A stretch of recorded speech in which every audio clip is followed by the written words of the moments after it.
Neyanza nnyo muganda wange n'abalabe baffe abamawulire gy'otobadde. 2024 tumaze kwanga omuyinga nyinza kugamba nti happy new year 2024. Mmene twangidde omwaka gwa 2024 nga tuli basanyufu nga bwolaba ebifaananyi ebyo nti Bannamubende bajaguza omwaka nga bali basanyufu nga bali mu kkubo bakwatidde omwaka, abalala bagukwatidde mu makyaki, abalala bagukwatidde mu bifo ebisanyukibwamu omuyi amabaala n'ebifo ebirala okubanga buli omu yeekulisa omwaka 2023 kubanga gwe mwaka gwe bayingidde nga tebalina bukwakkulizo. Bogenda kwetegeeza emyaka egize emabega disitulikiti y'e Mubende ezenga ebeerako ebintu ebyenjawulo ebirwadde ebyenjawulo okwali omwaka gwa 2020 Mubende twali mu kirwadde ekya COVID Uganda n'ensi yonna 2020 twali mu kalule nga tuli mu kirwadde kya COVID ate nakyo nga tuli mu kivaamu awo 2022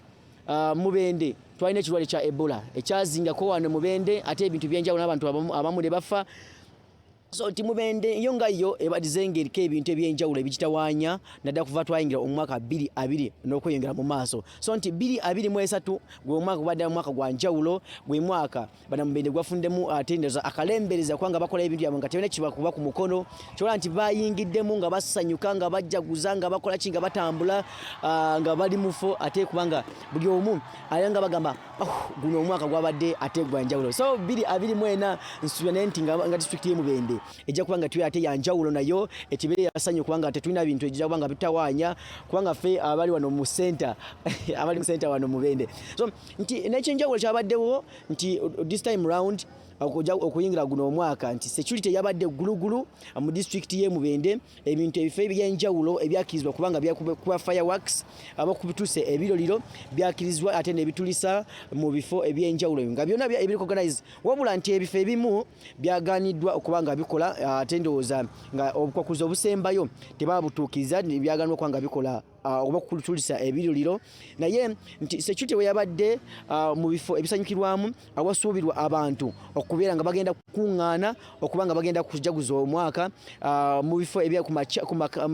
masinzizo nayo security yabaddewo kusane ku makubo gabadde gayingira Mubende okufuluma Mubende n'okwetoola awantu wonna Mubende weeri nti security yabadde heavy n'okimanyi nti bali mu bwerinde so nti buli wamu security yabadde nga yamanyi. Fine, this time round twebaza security yabadde okubanga yakikozeeko ekyamanyi nti tekuli kintu kyavuddeyo kubanga batubuulira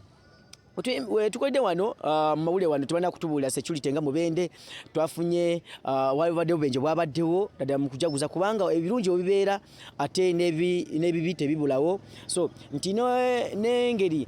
meka bamenyiddwa kubanga abantu bayinza kubanga bade baze eno mu